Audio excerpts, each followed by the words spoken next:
भारत और चीन के द्विपक्षीय संबंध दिन ब दिन बिगड़ते जा रहे हैं। हालांकि दोनों देशों के बीच एलएसी को लेकर जो भारत और चीन के बीच मुद्दा है, उसे लेकर बातचीत के 19वें दौर की शुरुआत हो चुकी है। लेकिन हर बार की तरह इस बार भी बातचीत की पहल भारत ने की है और चीन एलएसी पर अपनी हरकतों से बाज नहीं आ रहा है। तो इसीलिए हमें चीन के प्रति भारत का जो रवैया है, भारत की जो विदेश नीति है चीन के प्रति, उसमें एक पैराडाइम शिफ्ट देखने को मिल रही है। और भारत अब पहले की तरह डिफेंसिव नहीं है, बल्कि चीन को लेकर भारत एक अग्रेसिव स्टैंड भी अपनाता है। और इस पैराडाइम शिफ्ट की शुरुआत हमें तब से देखने को मिली जब भारत ने बहुत सी चीनी ऐप्स को बैन किया, बहुत सी चीनी ऐप्स को प्रतिबंधित किया। भारत की राष्ट्रीय सुरक्षा के खतरे को लेकर, जो हमारी नेशनल सिक्योरिटी को वो थ्रेट पोज कर रही थी, साथ ही में जिस प्रकार से भारत के सिटीजन्स का प्राइवेट डाटा ये चीनी ऐप्स कलेक्ट कर रही थी, तो यही पैराडाइम शिफ्ट अब हमें भारत के रवैये में एक बार और दोबारा देखने को मिल रही है। कूटनीतिक स्तर पर तो भारत क्वाड व अन्य इंडो पैसिफिक फोरम्स के माध्यम से चीन पर दबाव बना ही रहा है, लेकिन इसके अलावा चीन की एक ऐसी दुखती रग है जिसका इस्तेमाल भारत आने वाले समय में चीन को सबक सिखाने के लिए, चीन को रास्ते पर लाने के लिए, उस पर किसी प्रकार का दबाव बनाने के लिए कर सकता है। और ये दुखती रग है ताइवान। यूं तो ऑफिशियल स्तर पर तो भारत और ताइवान के कोई डिप्लोमेटिक संबंध नहीं है, कूटनीतिक संबंध नहीं है, क्योंकि जैसा कि हम जानते हैं कि चीन ताइवान को एक इंडिपेंडेंट स्टेट के तौर पर, राष्ट्र के तौर पर मान्यता नहीं देता, रिकग्नाइज नहीं करता, बल्कि अपना एक अटूट हिस्सा मानता है। और इसको लेकर उसने वन चाइना पॉलिसी बना रखी है। विश्व के अधिकतर देश, चाहे वो अमेरिका हो या चाहे वो भारत हो, आधिकारिक तौर पर हम सभी ने चीन की वन चाइना पॉलिसी को स्वीकृति दे रखी है। यानी कि ये देश ताइवान को एक राष्ट्र के रूप में औपचारिक तौर पर मान्यता नहीं देते और ताइवान में इनका कोई डिप्लोमेटिक मिशन नहीं है, ना ही ताइवान का कोई डिप्लोमेटिक मिशन इनके अलाउड है। तो भारत भी वन चाइना पॉलिसी का सिग्नेटरी है। लेकिन अनऑफिशियल स्तर पर जिस प्रकार अमेरिका ताइवान से आए दिन एंगेजमेंट करता रहता है इतना ज्यादा, उसी प्रकार से भारत और ताइवान का एंगेजमेंट भी अनऑफिशियल स्तर पर बढ़ता जा रहा है, चाहे वो डिप्लोमेटिक लेवल्स पर हो, कूटनीतिक स्तर पर हो, या फिर ट्रेड के माध्यम से हो। भारत और ताइवान का एंगेजमेंट अनऑफिशियली गहराता जा रहा है। हाल ही में ताइवान के संदर्भ में भारत ने कुछ ऐसा किया है जिसे लेकर चीन तो सत्ते में आएगा ही, लेकिन इससे भारत और ताइवान के द्विपक्षीय संबंधों के भी हमें नए आयाम बनते दिखते हैं। हाल ही में भारत के 3 फॉर्मर डिफेंस चीफ्स बाकायदा ताइवान की राजधानी ताइपेई गए और वहां पे उन्होंने एक कॉन्फ्रेंस में हिस्सा लिया। भारत के फॉर्मर नेवी, आर्मी और इंडियन एयरफोर्स चीफ्स यानी एडमिरल करमबीर सिंह,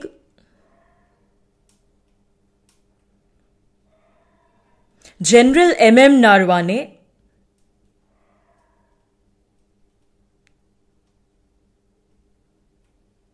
और former chief of air staff RKS Bhadauria Taiwan के कैटागलन फोरम 2023 के इंडो पैसिफिक सिक्योरिटी डायलॉग में सम्मिलित हुए।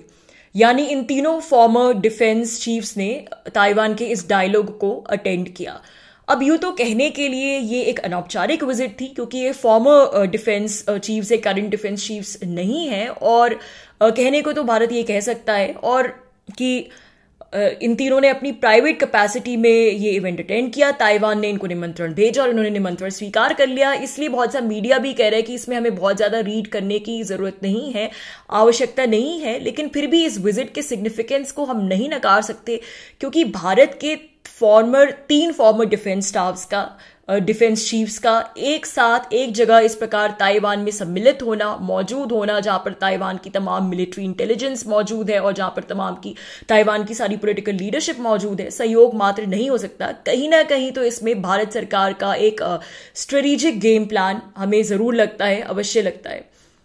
क्योंकि जब से इस कॉन्फ्रेंस का समापन हो चुका है, लेकिन इसके बाद भी हमें कोई इस प्रकार के ऑफिशियल इनके इंटरव्यूज या फिर ऑफिशियल बयान देखने को नहीं मिल रहे कि इन्होंने आखिर वहां पे जाके किस प्रकार से पार्टिसिपेट किया। और फोरम में अगर ये स्पीकर्स थे तो फोरम को इन्होंने किस प्रकार से औपचारिक तौर पर एड्रेस किया। तो हमें ये सब कुछ भी सुनने को नहीं मिल रहा है और मीडिया भी इस न्यूज को डाउन प्ले कर रहा है कि प्राइवेट कैपेसिटी में गए थे और we should not read too much into it. लेकिन बहरहाल बात यह है कि जहां बात इंडो पैसिफिक की आती है तो वहां जाहिर सी बात है कि चीन की बात आती है, क्योंकि बात रूल्स बेस्ड ऑर्डर स्टैब्लिश करने की है। और चीन इंडो पैसिफिक पर अपना वर्चस्व स्थापित करने के लिए उस रूल्स बेस्ड ऑर्डर का खंडन करना चाहता है, तो कोई भी अगर इंडो पैसिफिक का सिक्योरिटी डायलॉग हो और वहां वो भी ताइवान में, और वहां पर इस प्रकार भारतीय डिफेंस के फॉर्मर चीफ्स जो कि 2022 तक भारतीय डिफेंस के चीफ रह चुके हैं इस प्रकार से मौजूद है, तो जाहिर सी बात है कि इसमें कहीं ना कहीं भारत सरकार का कोई ना कोई स्ट्रेटेजिक गेम प्लान तो जरूर लगता है कि बैकडोर चैनल्स के माध्यम से, बैकडोर डिप्लोमेसी के माध्यम से शायद इन फॉर्मर डिफेंस चीफ्स ने ताइवान की मिलिट्री इंटेलिजेंस के साथ और ताइवान की पॉलिटिकल लीडरशिप के साथ इंटरैक्ट किया हो और बहुत सी बातों को लेकर बैकडोर चैनल से डिस्कशन हुआ हो, विमर्श हुआ हो। भारत अन्य कई लेवल्स पर भी ताइवान के साथ पिछले कुछ समय से अपना एंगेजमेंट लगातार बढ़ा रहा है। मुंबई में भी ताइवान अपना एक इकोनॉमिक एंड कल्चरल सेंटर खोलने जा रहा है जिसको Taipei economic and cultural centre के नाम से जानते हैं, और इससे पहले 2 Taiwan economic and cultural centres पहले से ही हैं भारत में, एक दिल्ली में है और एक चेन्नई में। तो अगर ये मुंबई में कल्चरल सेंटर खुल गया तो ये ताइवान का तीसरा इकोनॉमिक एंड कल्चरल सेंटर होगा भारत में। यूं तो ये सुनने में लगता है कि इकोनॉमिक एंड कल्चरल सेंटर्स जो हैं वो किस प्रकार से भला डिप्लोमेटिक एंगेजमेंट से कैसे जुड़ सकते हैं, लेकिन ताइवान की जो गेम प्लान है वो यही है। चूंकि ऑफिशियली बहुत से देश, अधिकतर विश्व के देश वन चाइना पॉलिसी फॉलो करते हैं, तो ऑफिशियली उनको अलाउड नहीं है कि ताइवान के साथ उनका डिप्लोमेटिक मिशन हो। इसीलिए इन इकोनॉमिक और कल्चरल सेंटर्स के माध्यम से ही ताइवान दूसरे देशों के साथ अपने कूटनीतिक संबंध स्थापित करता है। विश्व के अधिकतर देशों में उसने ऐसे सेंटर्स बना रखे और इन सेंटर्स के माध्यम से तमाम तरीके के इश्यूज पर स्ट्रेटेजिक डायलॉग्स होते हैं और इन देशों के साथ, विश्व के तमाम देशों के साथ ताइवान का बायलैटरल एंगेजमेंट होता है, फिर चाहे वो ट्रेड को लेकर हो या फिर दोनों देशों के बीच के कूटनीतिक संबंधों को लेकर हो। यानी कि ये सिर्फ ऊपर से है कि ताइवान और दूसरे देशों का डिप्लोमेटिक एंगेजमेंट नहीं है, लेकिन अनऑफिशियली इन कल्चरल सेंटर्स और इकोनॉमिक सेंटर्स के माध्यम से ताइवान विश्व के लगभग सभी देशों के साथ डिप्लोमेटिक एंगेजमेंट करता है। तो भारत के साथ भी ताइवान के द्विपक्षीय संबंधों के यही आयाम है।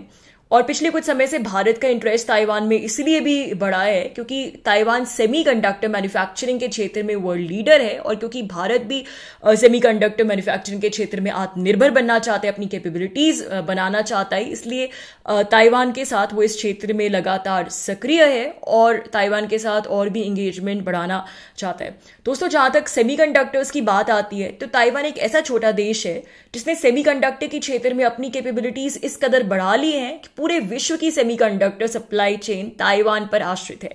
यानी अगर ताइवान में आंतरिक अस्थिरता आती है और चीन और ताइवान का युद्ध होता है, चीन यदि ताइवान पर आक्रमण कर देता है, तो इससे पूरे विश्व की जो सेमीकंडक्टर सप्लाई चेन है ठप पड़ जाएगी। तो ताइवान की सेमीकंडक्टर इंडस्ट्री पर अमेरिका भी निर्भर है और जितना अमेरिका निर्भर है उतना चीन भी निर्भर है। तो ये भी एक वजह है कि ताइवान पर अटैक करना चीन के लिए इतना आसान भी नहीं है, और अमेरिका इसी वजह से सेमीकंडक्टर जो इंडस्ट्री है ताइवान की, जिस पर ग्लोबल सप्लाई चेन डिपेंडेंट है, ये एक बड़ी महत्वपूर्ण वजह है कि ताइवान की अमेरिका क्यों बार बार ताइवान की मदद करता रहता है। और हो सकता है कि अगर कोई इस प्रकार की युद्ध की स्थिति आए तो शायद अमेरिका ताइवान को किसी प्रकार का मिलिट्री सपोर्ट भी दे। इसके पीछे जो लॉजिक है वो है ताइवान की सेमीकंडक्टर इंडस्ट्री का लॉजिक, बिजनेस का लॉजिक। जब से ताइवान ने अपनी साउथ बाउंड पॉलिसी इंट्रोड्यूस की, तब से ताइवान भारत के साथ अपने द्विपक्षीय संबंधों को और भी मजबूत करने की दिशा में अग्रसर है। और ताइवान इस बात को लेकर भी बहुत प्रोएक्टिवली काम कर रहा है कि भारत के साथ ताइवान का एक फ्री ट्रेड अग्रीमेंट साइन हो। ताइवान तो भारत के साथ फ्री ट्रेड अग्रीमेंट साइन करना चाहता है, लेकिन इसको लेकर भारत अभी हेजिटेंट है, चूंकि जाहिर सी बात है Bharat officially one China policy follow करता है। इसलिए औपचारिक तौर पर अगर भारत ताइवान के साथ फ्री ट्रेड अग्रीमेंट साइन करेगा तो ये वन चाइना पॉलिसी का वायलेशन होगा और इससे चीन और भारत के बीच में विवाद और भी बढ़ेंगे। लेकिन जिस प्रकार से भारत और चीन के द्विपक्षीय संबंधों के समीकरण भी बदल रहे हैं, भारत और ताइवान के संबंधों के समीकरण भी बदल रहे हैं, हम इस बात को नकार नहीं सकते, इसकी पॉसिबिलिटी को हम नहीं नकार सकते कि शायद एक दिन भारत और ताइवान के बीच किसी न किसी प्रकार का फ्री ट्रेड अग्रीमेंट भी साइन हो। तो इस समय भारत चीन को किस प्रकार के सिग्नल देना चाहता है, भारत के तीनों फॉर्मर डिफेंस चीफ्स की जो ताइवान विजिट रही, इसको लेकर इसकी 3 वजहें हमें लगती हैं और तीनों वजहों पर हम संक्षिप्त में विचार करेंगे। तो सबसे पहली जो वजह, सबसे पहली बात कि जाहिर सी बात है चीन को लेकर कि भारत चीन पर किसी न किसी प्रकार का दबाव बनाना चाहता है और चीन को एक प्रकार का सिग्नल देना चाहता है कि भारत भी चीन की दुखती रग का इस्तेमाल का प्रयोग चीन के खिलाफ कर सकता है। और चूंकि भारत और चीन के संबंध, जैसा कि मैंने कहा, दिन ब दिन बिगड़ते जा रहे हैं, शायद जो भारत चीन का युद्ध था उसके बाद अब ये जो संबंध है वो सबसे बदतर स्थिति में है इस समय। तो दोनों के बीच में इस प्रकार के कोई म्यूचुअल डायनेमिक्स नहीं रह गए कि भारत जो है वो चीन को पैसिफाई करने की कोशिश करे कि चीन को बुरा ना लगे, और इसीलिए ताइवान को भारत स्ट्रेटेजिकली अब यूज कर सकता है चीन को सबक सिखाने के लिए, चीन पर दबाव बनाए रखने के लिए। तो ये एक बड़ी महत्वपूर्ण वजह हो सकती है भारत के तीनों फॉर्मर डिफेंस चीफ्स की ताइवान विजिट को लेकर। दूसरी वजह यह है कि जिस प्रकार से चीन बार बार ताइवान को आक्रमण की धमकी दे रहा है, लगातार ताइवान के एयर स्पेस इन्वेड कर रहा है, तो हम इस बात की संभावना को नकार नहीं सकते कि किसी दिन बहुत